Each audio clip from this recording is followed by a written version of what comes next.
everyone, I'm Megan, and welcome to Word Crash, the game show where questionable plots compete for your vote to win a place in the Word Crash Hall of Infamy. Let's meet our contestants.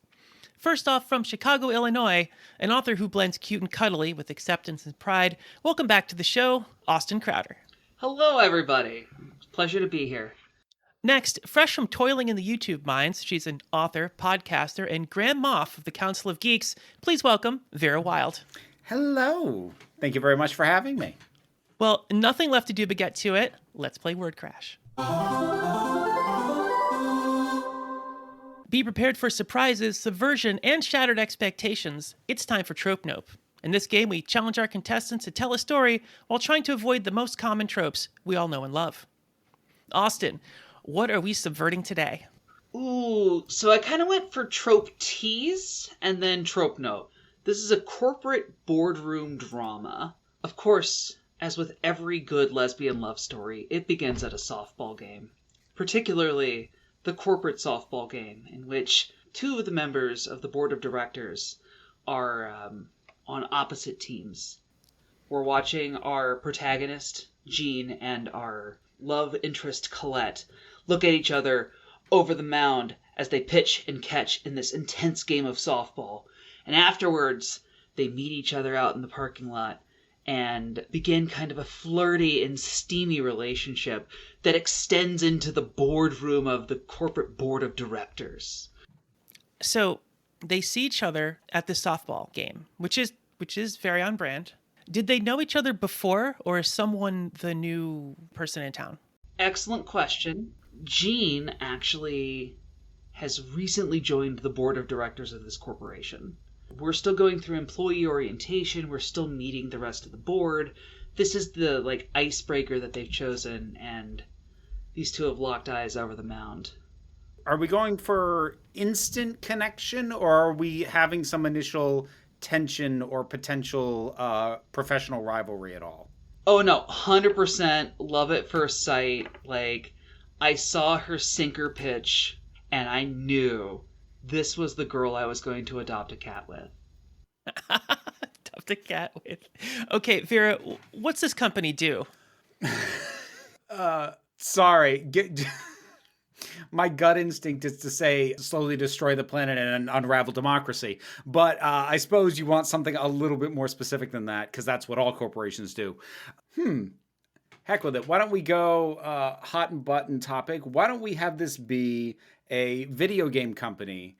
And one of the major issues before the board is whether or not to integrate NFT gaming.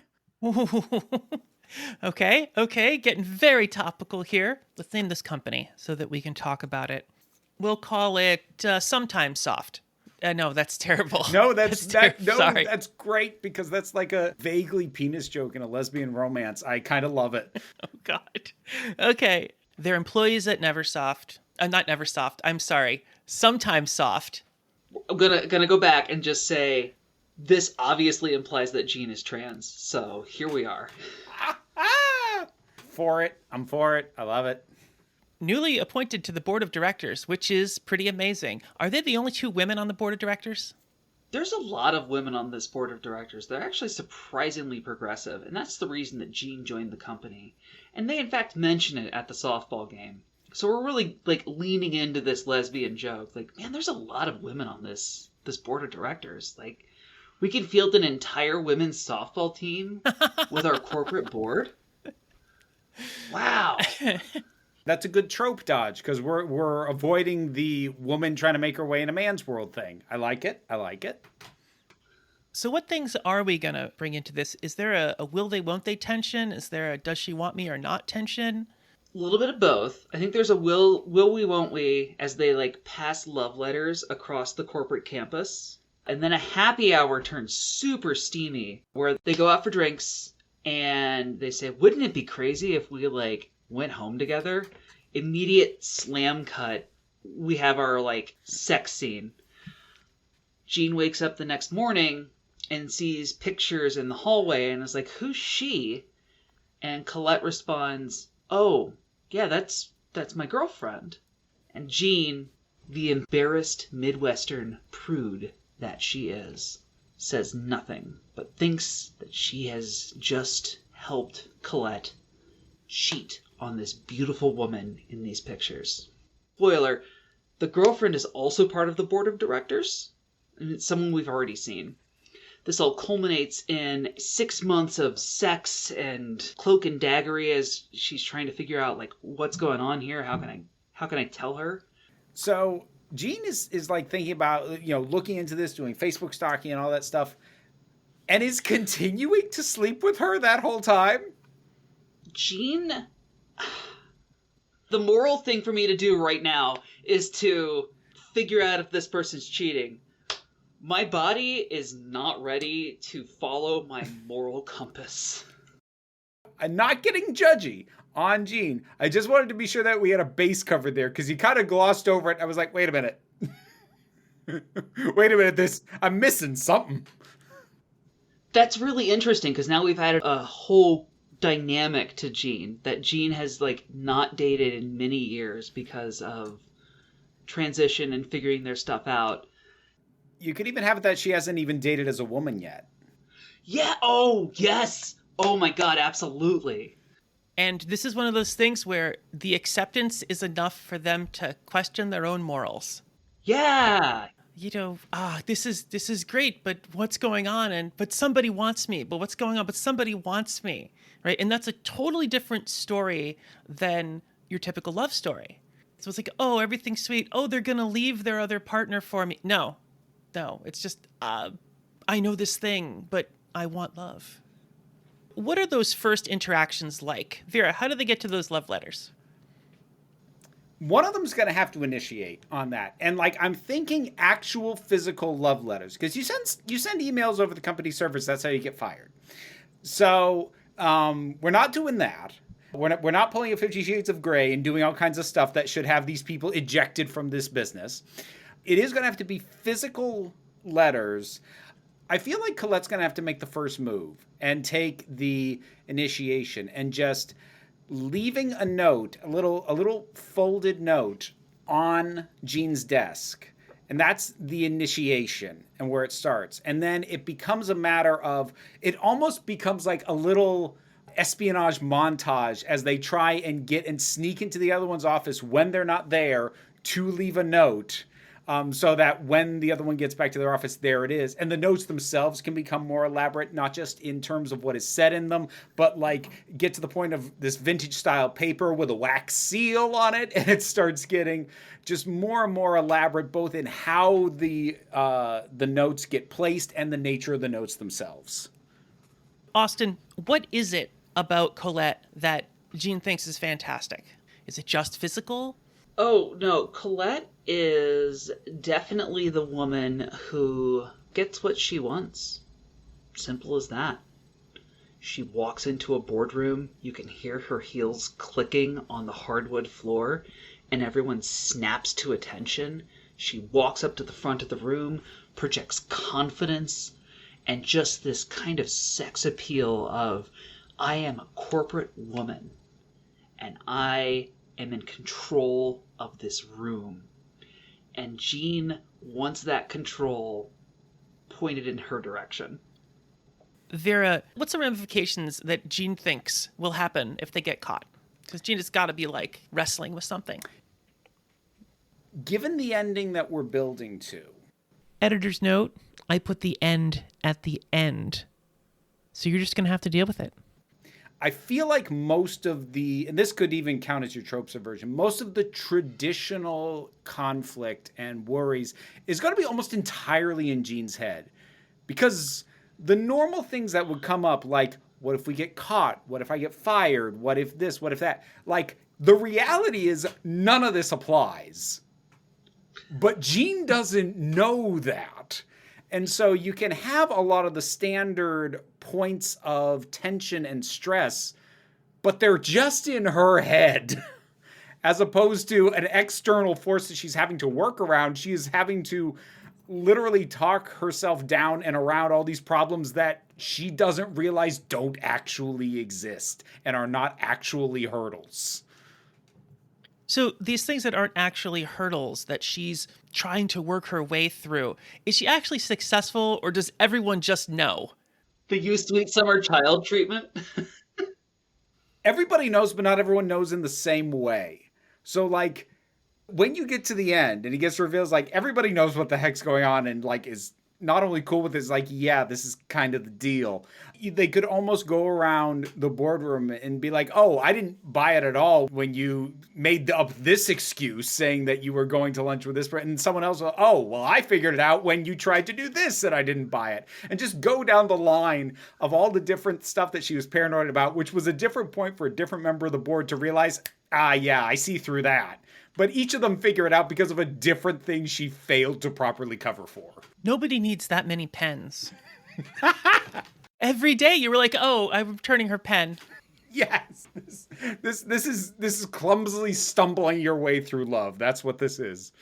Because this has a romantic plot, we need a non-romantic subplot. We need to flip this on its head. What game are they building? I would say it would be a female-targeted, procedurally generated dating sim where the potential romantic interests are all NFTs on blockchain, meaning they're all completely unique. And if you are not getting along with this one, you have to shell out for a new boyfriend. That is the monetization model for this game. So you're saying it's like Boyfriend Dungeon, but you have to buy the partners Yes. that you may have? Yes. So it's Pokemon. It's dating Pokemon. And we have to have a recurring revenue model. You can have one date because these are non-fungible boyfriends. You get yourself an NFT and then you go on a date with them. And if you screw up, they don't date you. And they return to the dating pool and you have to pull the thing again to get another possible date. And if you get one that's really attractive, it's worth a lot of money because you have to make the line go up. That's a very important thing with NFTs. So, like, you're chasing that more valuable and more valuable and more valuable girlfriends, which echoes Jean's struggle to find her own self-worth as a trans person who's just starting to date women and feels like she's not good enough for the women around her. So now we've got, like, a theme. She worries that she sees herself in the low grade starter level. Oh, I don't want this one. Trade it. Get me something else. She thinks that's what she is in her own head. I can just imagine a dream sequence now of being stuck on one of those line graphs that are going up, and they're just stuck as it bobs up and down and bobs up and down. They're like, ah! Let's get a little bit more into what that final set piece looks like. I'm thinking we are going to have to go semi-nature. Like view of nature, not actually out in nature. We're too high-end and corporate for that. This is a completely overly cushiony, spa rooms and everybody has central air and like it's completely pampered. But look out that window out of the room where we're eating our meals every day and look at that view. Look at all that nature right there on the other side of that glass in that window we don't plan to open. It's pretty of staying inside. I may have been on corporate retreats in my life. I also have been on corporate retreat. I equal the sentiment that was motioned, but not actually vocalized, that kind of looked like you were throwing up. Yeah, a little bit. Yeah. In COVID times, they now do virtual corporate retreats. And it's the worst of every single world that you could possibly manifest. Oh, God, no. I have not been on one of those yet. I'm so happy to be self-employed. Oh, my God. I mean, my boss is a jerk, but still. Well, that's why I said you were toiling in the YouTube mines. And I will continue to. It's not a particularly profitable vein of income, but I hit it, so I'm gonna mine the crap out of it. Write it while you got it. What is it that pushes Jean to finally get up and say, this is enough, I can't handle this? There's got to be something, their darkest point, they hit it, something that totally just pushes them over the edge, and now they have to declare to everybody that this is terrible. We're at the corporate retreat, and Colette and her girlfriend are there, and they are super lovey-dovey. They're hanging on each other, kissing each other. They're, like, just so very obviously in love. And Jean tries her best to say, it's fine, I don't have to bring this up here. But as she gets more and more jealous of the love that they're showing each other at this place and feeling like she can't express that love to Colette, she blows up. Boom. I'm envisioning now that final instant where Jean snaps, right? And there's karaoke going on. And she just runs up and she grabs the karaoke mic and she's like, I have an announcement to make. I have to talk about something. It's very important to me. I'm imagining her as, like you say that, the karaoke's happening by the very large landscape window that Vera mentioned. She's like, I'm going to cool down. I'm going to look at nature. And then Colette's girlfriend, what's a really good lesbian love song? It's got to be something from the 80s. It's got to be kind of like a rock ballad thing. Mm-hmm. My brain has immediately gone to Heaven is a Place on Earth because I'm latching on to San Junipero from Black Mirror. That's perfect. Oh, yeah. That's it. That's it. The only episode of Black Mirror that I've seen because I was told it was required. It's the best one. It's a good show, but that is the best episode. And also not typical of the show because the show will freaking break you and laugh. Well, do not watch the first episode of Electric Sheep. That's very disappointing. It's a fantastic twist to everything, but it's a little... I gave that thing 2 episodes and I'm like, I don't love this. It's tough. Anthology format is tough. I've never done it. So I'm imagining, based on that, Colette's girlfriend is singing Heaven is a Place on Earth, and Colette jumps on stage, and they're dancing on stage and singing together and laughing, and that's the thing that blows Jean's stack. And she marches up onto stage and steals the mic. It's like, this woman is cheating on her girlfriend with me!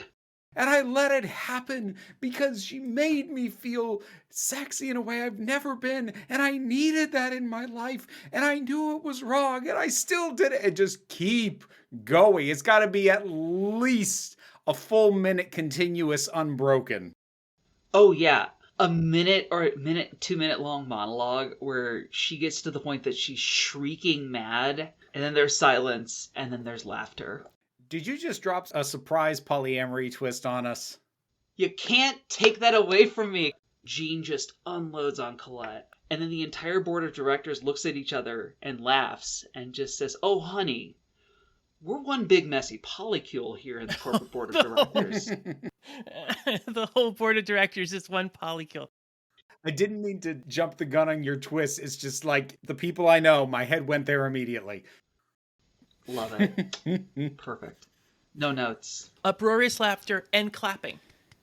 It's got to be a lot of clapping and laughter like, oh, you totally got us. That's great. You're so silly. And I'd love to see one person stand up and explain.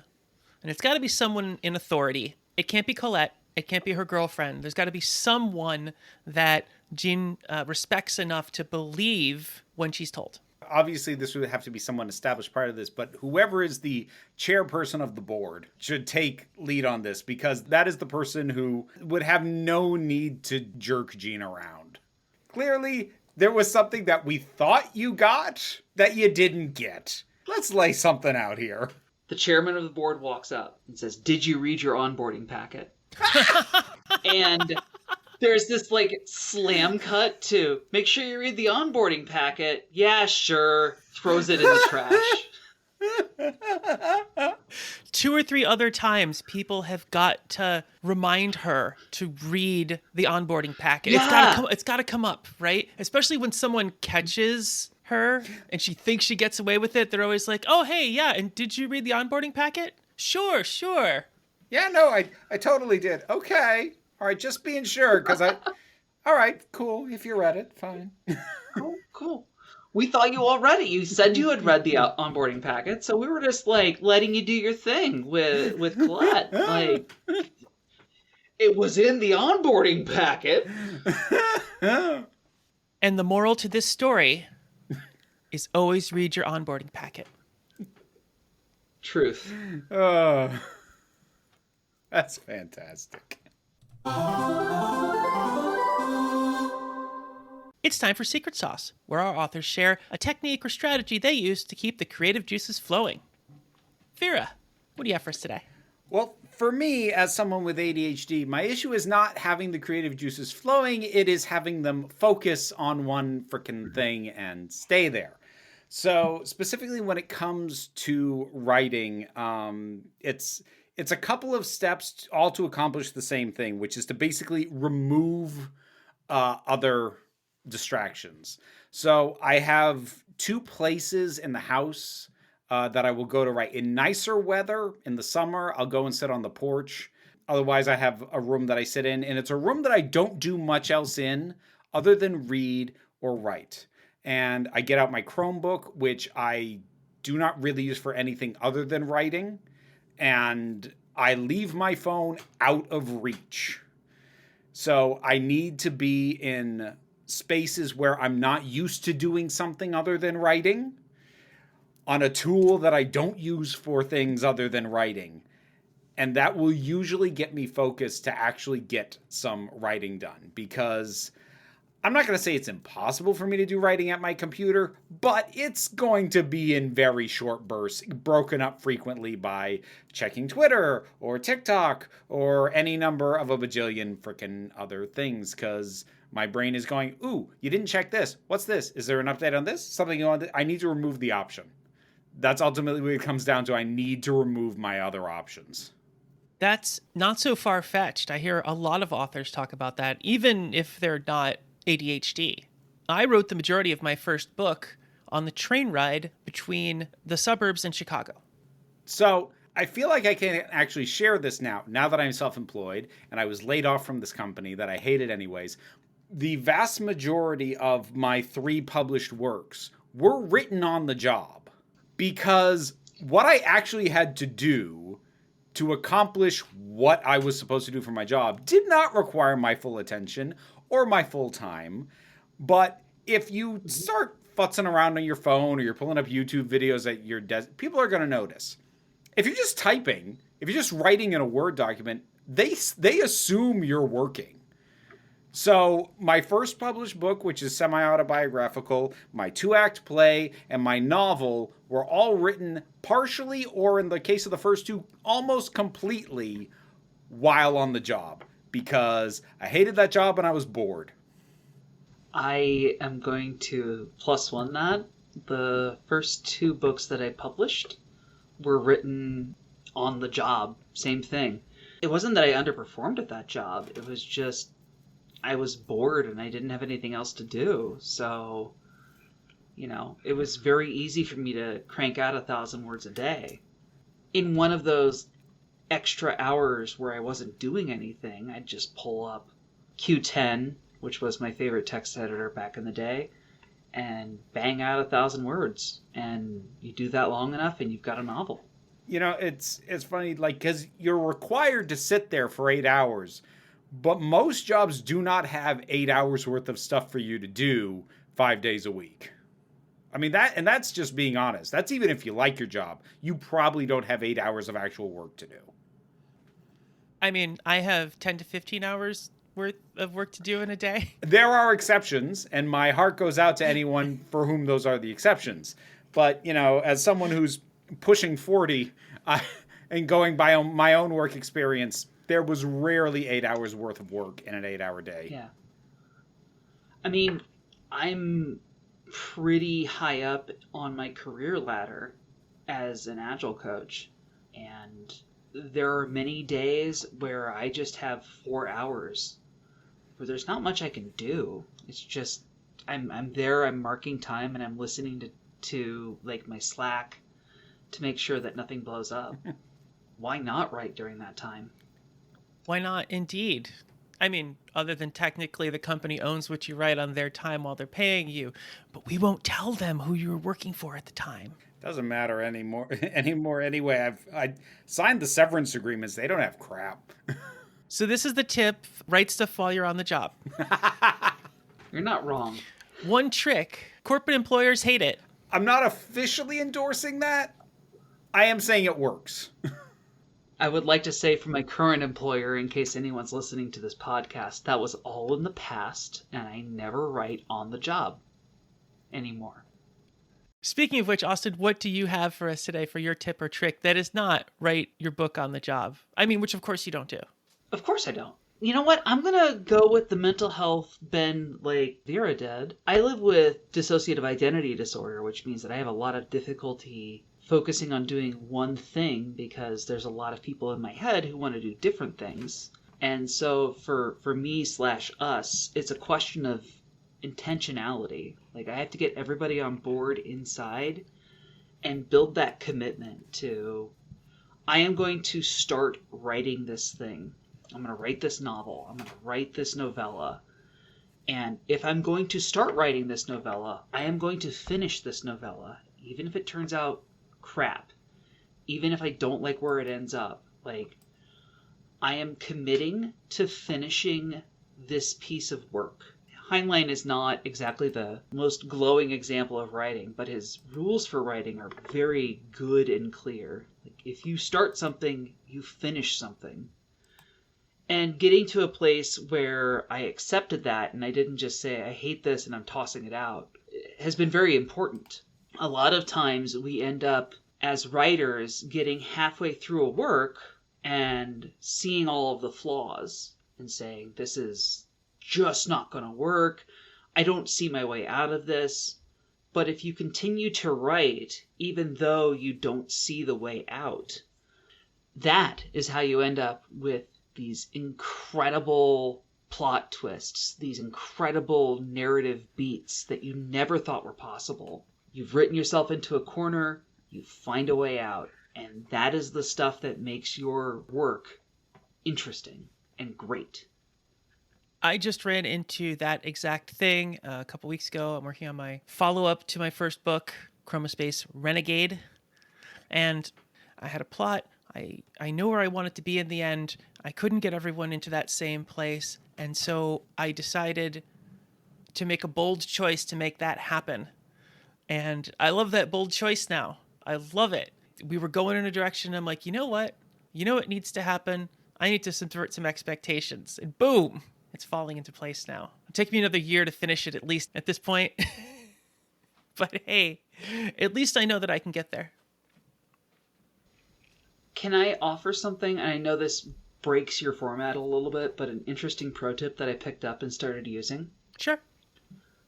A author on Twitter, and I unfortunately don't remember the person, shared one of their drafting skills, which is if you feel stuck, like you have a good scene and then you want to get to another good scene, but you don't know how to get there, he types in with like caret brackets on either side, get there. They get there. And the idea behind it is instead of breaking your flow and trying to like go off and think about, oh gosh, how do I get from point A to point B? Save that for the revision. You're hot, you know what you want to do next. Type in a caret and just say get there. And then in your revision process, you sit down and Control F for all of the get theres and write those connecting pieces after you've seen the entire novel. I've done a bit of that in my own drafting, and it's been really effective for keeping me in the moment and keeping me from self-editing. It's funny because I don't know if this is anything I'd offer as a general piece of advice, but I know for me personally, I have never finished a piece of any length where I didn't know going in how it was going to end. I can't freeform write, and I have dear friends who are like, you know, I'm going to let the characters write this. I'll see where it goes. Like, I can't. I have to know where I'm going. And it's not that I get completely stuck, but I lose that focus if I don't have a destination. If I know where I'm going to get eventually, then I can find the energy to get there sooner or later. But if I don't know, then eventually it's just going to peter out on me. That's so interesting. I'm a pantser. I write by the seat of my pants. I'm the kind of writer who has a cool scene that requires 150 pages of setup. And I don't know how the story ends. And if I know how the story ends, I'm not going to write it because I'm invigorated by the act of, I don't know what's happening in this story, and the only way that I'm going to find out how it ends is if I sit down and write it. Like, I have to tell the story to myself to be interested in finishing the story, if that No, makes it makes sense. total sense. And like intellectually, I can totally understand that. It's just not how my head works. Because if the possibilities are infinite, then I just freeze up. I'm like, I don't know what to do with this. I don't know where this goes.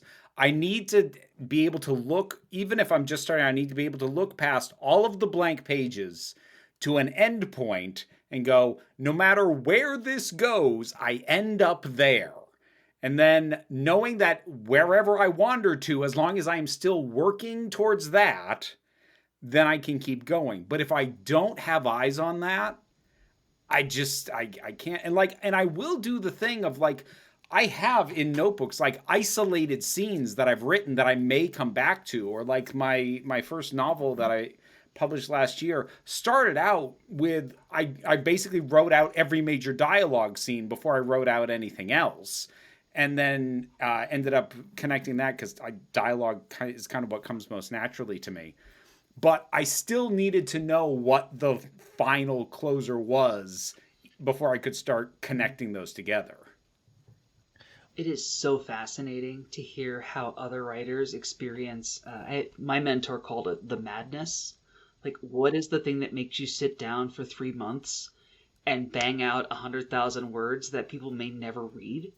It's so fascinating to hear other writers like reaction to the madness, because like if I experienced the same thing that you did where I'm like, I have to write the ending first, I'd be like, okay, I know how this ends, like I'm just gonna daydream about it.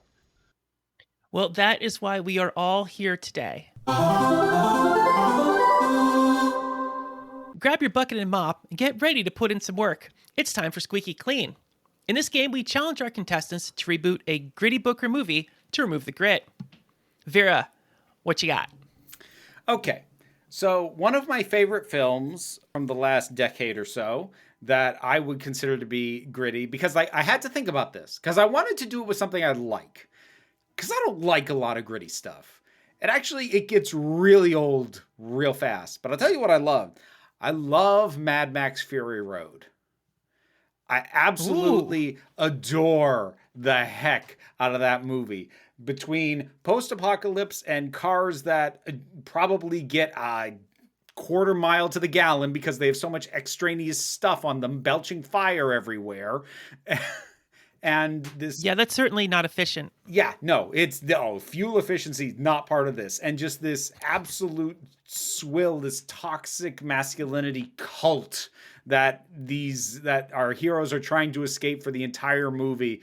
Like, I love it to death. And I think we should reboot it with a new setting of an arcade and go-kart.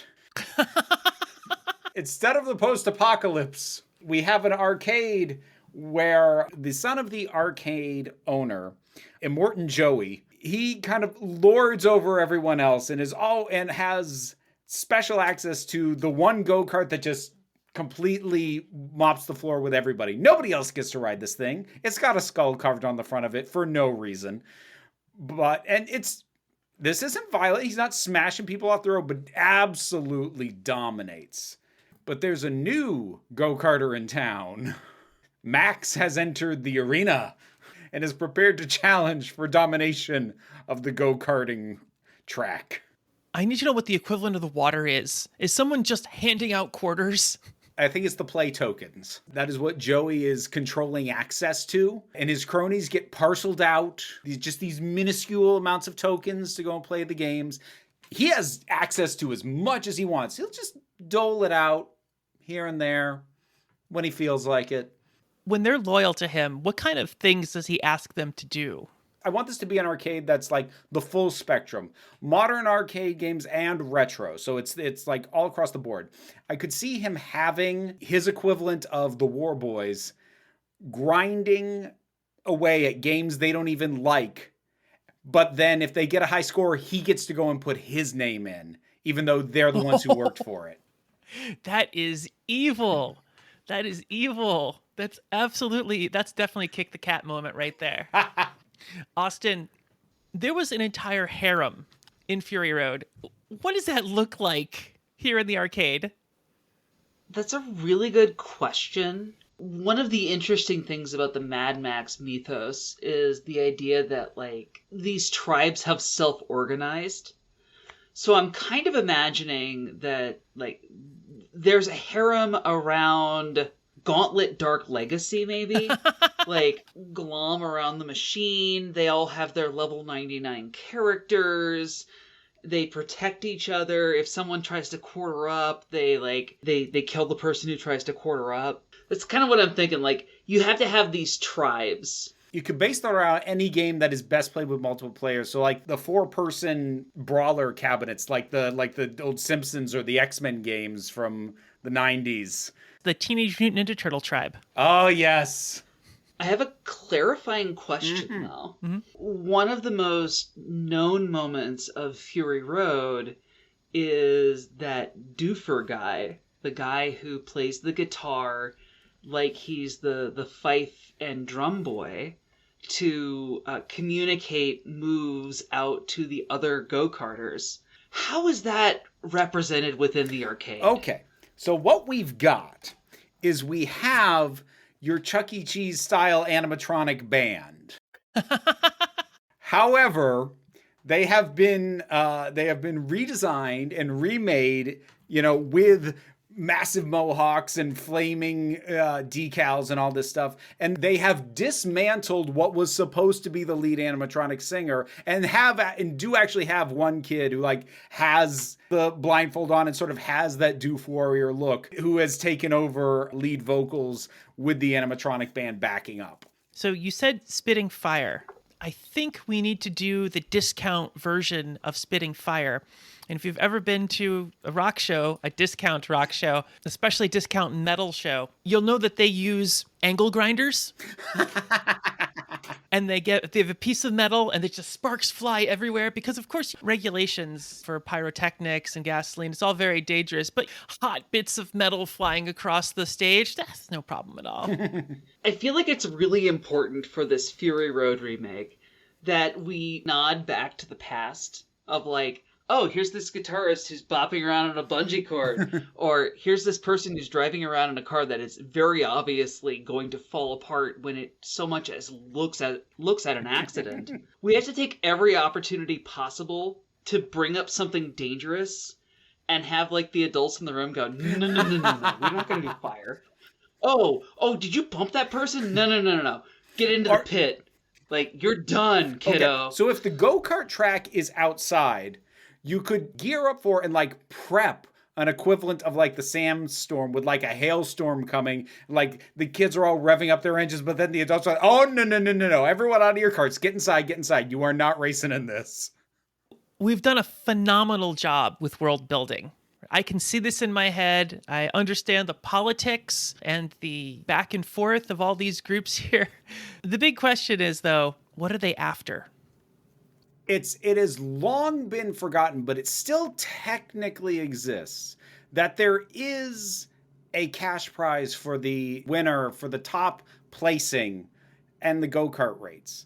Nobody pays attention to that anymore because Joey is not allowed to get it because his parents own the place, but he always wins anyway. So nobody else is ever qualified to get it. Once Max shows up, Furioso, she realizes, you know what? Between you and me, if we figure out a strategy, if we come up with something, if we work together, then we can get the cash prize and we could use that, kickstart a project to get a rival thing going. And I guarantee you everyone will abandon Joey as soon as they have an alternative. So they're gonna take this money and they're gonna go start their own arcade. Yes, because they're kids and they don't know how business works. But if you want to have it actually play out well, you could have it that, having just arrived in town, Max's parents used to run an arcade where they lived before. And it was successful. It's just the area became depressed And so it just wasn't going to support the business. So there was nothing wrong with the business model. They're perfectly able to run it. And so he knows that if he can get it to his parents, they could start it up. One of the interesting lessons I learned from In the Heights, the song 96,000. If you think about it, everyone's talking about how $96,000 is going to change their life, but it's kind of like 96,000 is a lot of money, but it's not enough to like completely change your world. So I'm kind of wondering if this is one of those, like, there's a Grand Prix race and you can make $2,000. And it's kind of like a wink and a nudge to, like, I'll tell you, I own pinball machines. They're not cheap. Kind of a nod to the adults in the room of, like, these kids are going all out for $2,000 and thinking they're going to build an arcade. So there's a big race, and we know they're going to win. They win, and they get this money, and they can't do anything they really wanted to with it. So how do they defeat Joey? We need to settle for a spiritual win. And if the kids are generally going to this because there's nothing else to do, $2,000 will not get you start up your own arcade money. But you could throw a heck of a party and distinctly not invite Joey to it on that money. Quality snacks, bouncy castle money right there. I love the bouncy castle. I love the bouncy castle. This is fantastic. Austin, how do they tell all the people at the arcade that there's this party now and that they're all invited, except Joey? That's a tough one. Gosh, how do you say something in an arcade without gossip getting around? I'm kind of wondering if Joey has something that he's interested in or something that he's not happy about. Like, he's super interested in arcade high scores, but not interested in cross-stitching, right? We're going to have a cross-stitching party. We're all going to learn to cross-stitch. And, like, in the arcade, because everyone kind of hates Joey for cranking up the cost of the machines. Like, nothing is a quarter anymore. Everything's 50 cents. Everything's $1. It's like, when I say cross-stitching, I mean the best party you've ever been to. There's going to be a 3-story bouncy castle. That's what cross-stitching means. Pass it on. Cross-stitching, 2 hours. Be there. I like it. I like it. So they have a fantastic party, and does Joey show up anyways, even though he's not invited? It could be one of the parents or it could be an older sibling basically serving as bouncer. Just be like, name? No, I'm Joey. I'm charged. No, not on the list. Heard you didn't like cross stitch. No, you're not going in. You don't like cross stitch. So do we want to go for, like, the revenge angle, or do we want to go for the redemption angle? Like, we all play video games. We all love go-karts. Maybe it's a Sandlot moment. You're going to have to fill me in because I'm a bad millennial. I never saw that movie. Well, you're wrong, and that's okay. You're wrong for not watching The Sandlot. It's cute. It's fun. It's probably not that good now that you're older, but... That's the trouble with trying to, like, go back to the things everyone else is nostalgic for. Like, I'm sure if I'd watched this when I was that age, I'd probably like it too. Are we going to kick Joey completely out of the Furious party? Or are we going to be like, oh, hey, you've learned your lesson. Do you want to come play with us? Party. Well, if we want to really go against the grain of how the original movie ended, then you would have a redemption story for him where, like, being excluded makes him realize how he was making everyone else felt, and he opens up and pulls back on the restrictions and the dictatorial nature of how the arcade was being run, which I think is the polar opposite of having your face torn off. Yeah, this is squeaky clean. We can't have people getting their faces torn off. That's for other games that we play. Faces must remain on faces. So I'm envisioning this final scene that's kind of equivalent to the water that gets opened up for everybody. It just gushes down. Having seen the light doing that heel turn, Joey just dumps bags full of tokens down the slides of the bouncy castle, right? And they're going down. And everyone's rejoicing and everyone's happy. I feel like tokens and ball pit balls, because we got to go maximum nostalgia, you know? Like, if we're going to go arcade, he's brought, like, a ball pit. And it's just ball pit madness. In slow motion and the credits roll. I like it. In fact, I probably like it better than the original movie. No, I'm kidding. I'm kidding. Before we go, it's time to give our authors a chance to talk about what's new and exciting in their lives. Austin, what's new with you? My new short story collection, Closet Cats, is available on Amazon Kindle Unlimited, and I'm currently working on a memoir about my experiences of living with DID.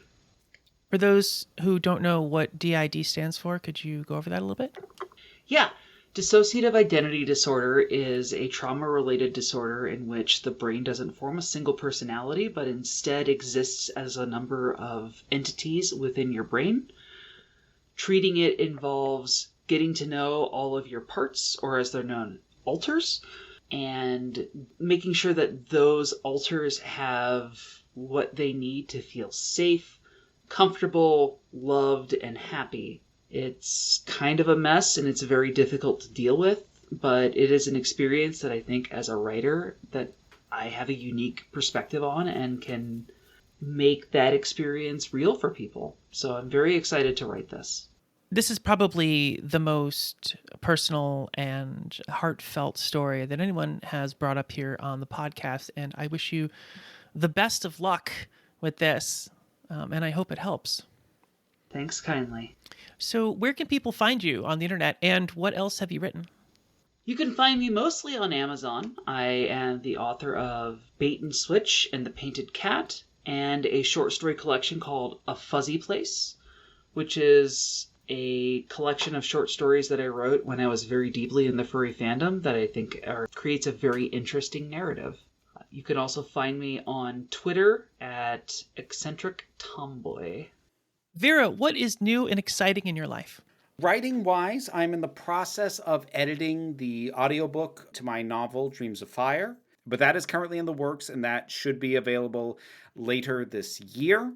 Finally started getting back to something that I hope I can see through to the end, because one of the things that I went out of my way to be sure I did not include in my novel was a romantic subplot, because I can't stand them. I would remove them from about 95% of all stories if I had the power to do so. And I'm challenging myself to write a romance novel. That is a challenge. That is definitely a challenge. Like, I'm not against romance. I'm just rarely drawn to the romance genre. And so normally when I encounter it, it's a subplot in something else, and it's something I'm not here for. So despite that, I'm giving it a go, and I don't want to talk it up too much more than that on the off chance that I end up shelving it again. But that's what I'm currently working on. Fantastic. I hope that making the romance the main plot and having everything else be subplot flips the switch and allows you to do this, because that's hilarious. So Vera, where can people find you on the internet? Well, in terms of my writing, I have 3 published works. Under Vera Wylde, you will find Skirting Gender, which was a book about my own discovery of my gender fluidity and also some advice in there. So it's a combination autobiography and advice book. There is When She Wakes, a BDSM story in 2 acts, which is a 2-act play. Both of those are available on Amazon. Published under Nathaniel Wayne, that's still me, is Dreams of Fire, which is my fantasy novel. That came out last year. As for everything else I do, let me see if I can power all through this. You got to look for 2 main things. There is Council of Geeks, which you will find on YouTube, Instagram, Twitter, and Twitch, where I discuss and engage in various geeky activities. On Twitch, I game, and on YouTube, I talk about everything from Doctor Who to LGBTQ plus patterns and representation in media. And then there is Vera Wylde. Wylde is spelled W-Y-L-D-E, because I had to do as pretentious as I possibly could. And that is where I discuss more of my experiences as a gender fluid person. And you also find some, let's just go with spicier content under that name as well, which can be found on TikTok and YouTube and Twitter and some other places if you are inclined to look. Fantastic. Thank you so much for being on today, both of you. Absolutely. Thank you. So, which pitch deserves a place in the Word Crash Hall of Infamy? You tell us. Tweet us at WordCrashGame and vote for your favorite story of the night. If you're listening on YouTube, remember to like and subscribe and get in those comments to tell us how you would tackle our questions today. Everything we talked about will be in the links below. Thank you for listening. I'm Megan, and this has been Word Crash, reminding you to always get creative.